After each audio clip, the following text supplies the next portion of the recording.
اعوذ باللہ من الشیطان الرجیم بسم اللہ الرحمن الرحیم الحمد للہ رب العالمین والصلاة والسلام علی محمد وآلہ الطاہرین سیما بقیت اللہ اللہم اجل ولیک الفرج۔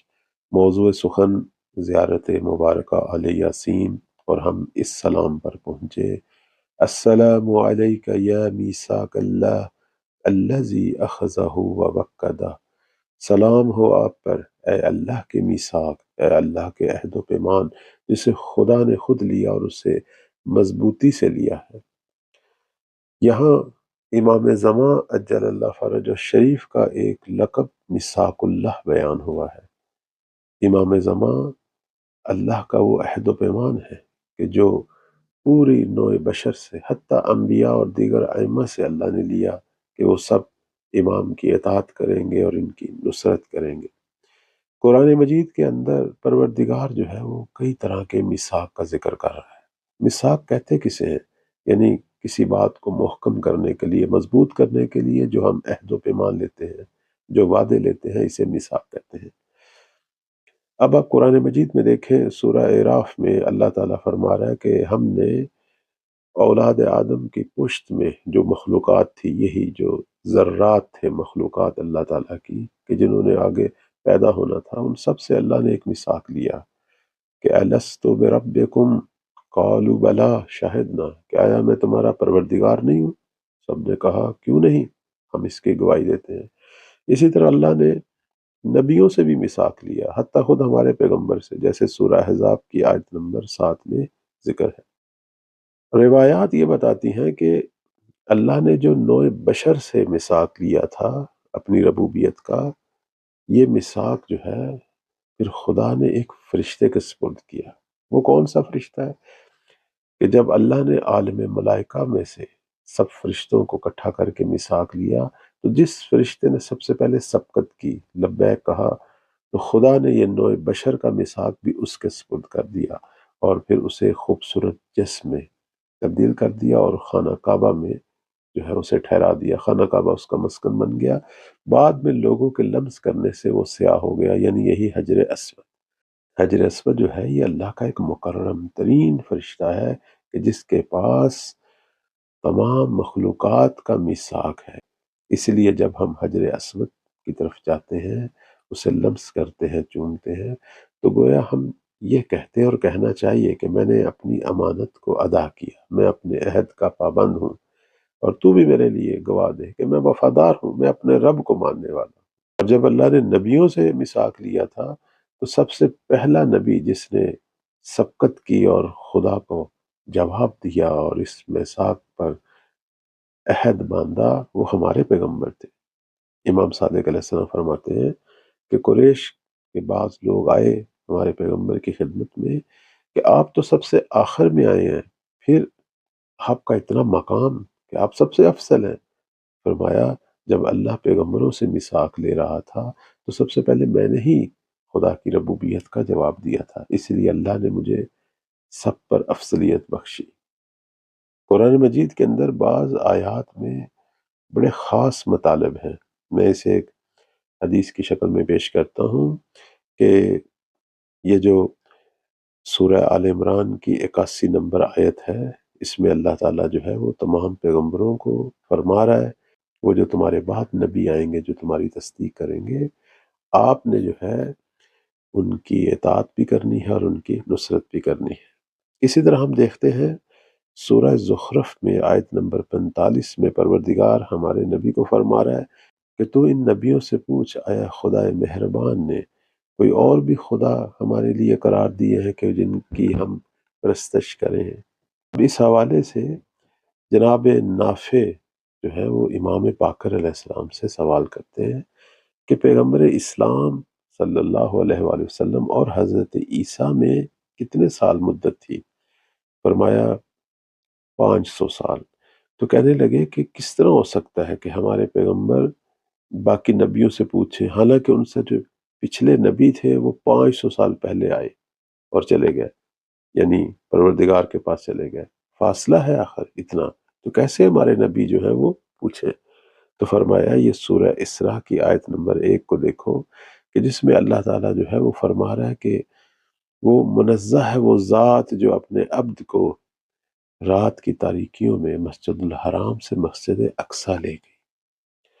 فرماتے ہیں کہ جب اللہ تعالیٰ پیغمبر اسلام کو بیت المقدس میں لے گیا تو وہاں خدا نے جو اپنی ایک نشانی دکھائی وہ یہ کہ وہاں سارے پیغمبروں کو اول سے آخر تک سب کو وہاں جمع کیا، اور پھر حضرت جبرائیل کو حکم دیا کہ آذان کہے۔ حضرت جبرائیل نے آذان اور اقامت کہی، اور اس کے بعد ہمارے پیغمبر امام والی جگہ پہ آئے اور انہوں نے امامت کی، سب نے ان کی اقتدا کی، اور ایک عظیم نماز قائم ہوئی۔ اور جب نماز کے بعد پیغمبر فارغ ہوئے تو انہوں نے باقی پیغمبروں سے یہ پوچھا کہ تم کس چیز کی گواہی دیتے ہو اور کس کی عبادت کرتے ہو؟ تو سب نے کہا ہم یہی گواہی دیتے ہیں کہ اللہ کے علاوہ کوئی خدا نہیں اور اس کا کوئی شریک نہیں، وہ تنہا اور واحد ہے، اور ہم یہ بھی گواہی دیتے ہیں کہ تو خدا کا پیغمبر ہے، اور ہم اس عہد و پیمان پر ہمیشہ باقی ہیں۔ تو جناب نافع کہتے ہیں کہ سچ کہا ہے فرزند رسول۔ تو یہ جو قرآن میں کہا گیا کہ پیغمبروں کو اللہ نے حکم دیا کہ تم نے نصرت کرنی ہے اور تم نے جو ہے اطاعت کرنی ہے، اس کے حوالے سے امام باقر امام صادق علیہ السلام سے پوچھا گیا کہ سورہ مبارکہ آل عمران کی 81 نمبر آیت کا کیا مطلب ہے؟ فرمایا یہ رجعت میں سارے پیغمبر واپس آئیں گے، حضرت آدم سے لے کر آخر تک، اور وہ جو ایک عظیم جنگ ہوگی جس میں عالم کفر اور عالم اسلام دونوں مد مقابل ہوں گے، تو یہ سارے پیغمبر اس جنگ میں ہمارے نبی اور اسی طرح امیر المومنین یعنی سلسلہ ولایت کی مدد کریں گے۔ اب یہ رجت کیسے ہوگی اس کے حوالے سے مختلف احادیث ہیں، اور اس رجت میں نبی بھی آئیں گے، وصی بھی آئیں گے۔ جیسے مولا علی علیہ السلام فرماتے ہیں کہ میں نے اپنے عہد کو پورا کیا اور میں نے اپنے پیغمبر کی مدد کی، اور پھر بھی دوبارہ میں آؤں گا، یعنی میں رجت بھی کروں گا۔ اسی طرح ہم اصول کافی میں ایسی احادیث دیکھتے ہیں کہ جس میں اللہ تعالیٰ جو ہے وہ پیغمبروں کے ایک عہد کی بات کر رہا ہے کہ خدا نے تمام پیغمبروں سے یہ عہد لیا، آیا میں تمہارا خدا نہیں ہوں؟ اور یہ محمد جو ہے یہ میرے رسول نہیں ہے، اور یہ علی جو ہے یہ امیر المومنین نہیں ہے۔ سب نے کہا کیوں نہیں؟ اور اس کے بعد اللہ تعالیٰ نے اولو العزم پیغمبروں سے پیمان لیا کہ میں تمہارا پروردگار ہوں، محمد جو ہے وہ میرے رسول ہیں، اور علی امیر المؤمنین ہیں، اور ان کے بعد جو اوصیاء ہیں وہ میرے حکم کے والی ہیں اور میرے علم کے خزانہ دار ہیں، اور مہدی وہ ہے کہ جس کے ذریعے میں اپنے دین کی مدد کروں گا اور اپنی الہی حکومت کو دنیا پر آشکار کروں گا اور اپنے دشمنوں سے انتقام لوں گا، اور اسی کے ذریعے چاہے کوئی چاہے یا نہ چاہے میری عبادت ہوگی۔ تو سب پیغمبروں نے اقرار کیا اور گواہی دی۔ چونکہ ہماری گفتگو میثاق میں چل رہی ہے، احادیث یہ بتاتی ہیں کہ جتنے بھی میثاق لیے گئے ان سب میں بالا ترین درجہ جو ہے وہ ولایت کا ہے۔ امام باقر علیہ السلام نے جناب زرارہ کو کہا کہ اسلام 5 چیزوں پر قائم ہے: نماز، زکوٰۃ، حج، روزہ اور ولایت۔ تو جناب زرارہ کہنے لگے کہ ان میں سے کون سی چیز سب سے برتر ہے؟ تو فرمایا ولایت سب سے برتر ہے، چونکہ ولایت باقی سب کی چابی ہے، اور اللہ کا جو ولی ہے وہ ان سب چیزوں کی طرف رہنما ہوتا ہے۔ اس لیے کہتے ہیں کہ ولایت پر جو میثاق ہے وہ اس اعتبار سے سب سے برتر ہے کہ اگر یہ ہے تو باقی چیزیں ہیں، اگر یہ نہیں ہے تو کچھ بھی نہیں۔